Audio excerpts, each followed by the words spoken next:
let's go back to the Gilly Crane hotline. Here's a guy that always says, "Hey, fat man, say my name." Bryan Barrett joins us on the Gilly Crane hotline. Bryan, kind of a yawner tonight at Oakland. They took care of business early and often against Franklin.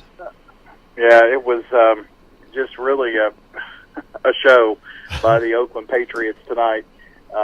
Held Franklin to 21 yards in total offense in the first half, 87 yards total offense in the game, and much of that came in the fourth quarter when Oakland had subbed and had their third and fourth string out there and just played everybody tonight.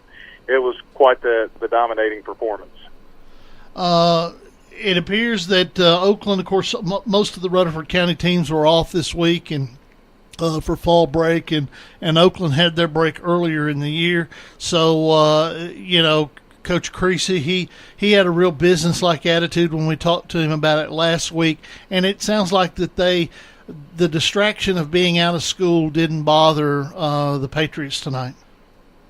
No, and a lot of people will look at that score and think ho hum, but Franklin's just not a run-of-the-mill team, and nothing against Republic, but they played Republic earlier. They're not a Republic team, and I thought it was a quality win. They came out and just really punched Franklin in the mouth and just kept after him. And Brevin Linnell had a heck of a game tonight. Oakland quarterback, 11 of 13 passing for 239 yards, passed for 2 touchdowns, and when you put that with Oakland's running attack, I mean they had, listen at this balance, 227 yards rushing, 239 passing. Ooh. It's that's pretty tough to deal with. And I thought one cool thing about tonight, Oakland, of course, beat Franklin in 2008 for the state championship, and they recognized the team. Coach Thomas McDaniel was there, and Matt Kreisky from Centennial was an assistant. He was at Oakland tonight, and they introduced the team, and then they also brought out the ball boy from 2008, which happened to be Brevin Linnell. So I thought that was kind of cool. Oh, wow, that is cool. And goodness gracious, he must have been a young one at that time. 6 or 7 maybe, or 8?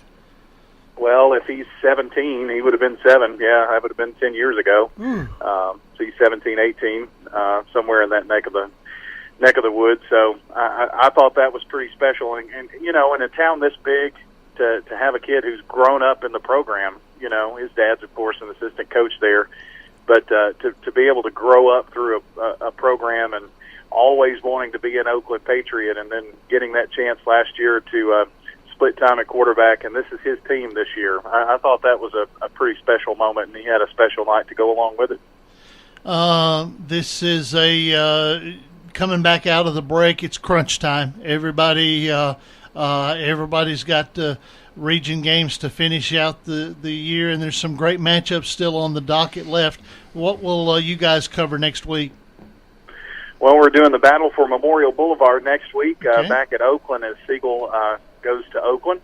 Of course, they're big Murfreesboro rivals, and Siegel years ago split from Oakland for the most part, and so there's no love lost when you get Murfreesboro teams together. So that'll be a fun one to watch. Smyrna and Stewart's Creek play next week, so we've really got a good slate of games coming back after the break. Should be a good run down the rest of the way as the district or the region finals or the region standings kind of come into focus. Always a great time. Now, you said that tomorrow night or tomorrow you will not have your coaches show, which I love. You are going to have the replay of this game on the air on WGNS. So talk to folks about how they could listen to that. Right. Since it's fall break week, we do a show going into fall break, but it's hard to get guys back, especially if they didn't play the next week. So we usually take this weekend off, and just so happens that we had Middle Tennessee football on the radio tonight and did the high school game on the web stream. So we'll play it back for all of our folks who want to hear the game on the radio tomorrow morning between 8 and 11 o'clock tomorrow. So it's not the norm, but just trying to cover as much Rutherford County sports. It was really a good night in Rutherford County, with Middle picking up a big win at Marshall. Yeah, big conference win, so congratulations to them. Bryan, we appreciate it as always. Great job, and we'll talk to you again real soon, okay? Sounds good, Dennis. Thank you. All righty, that is Bryan Barrett of WGNS, one of the charter members of the Friday Night Thunder Radio Network.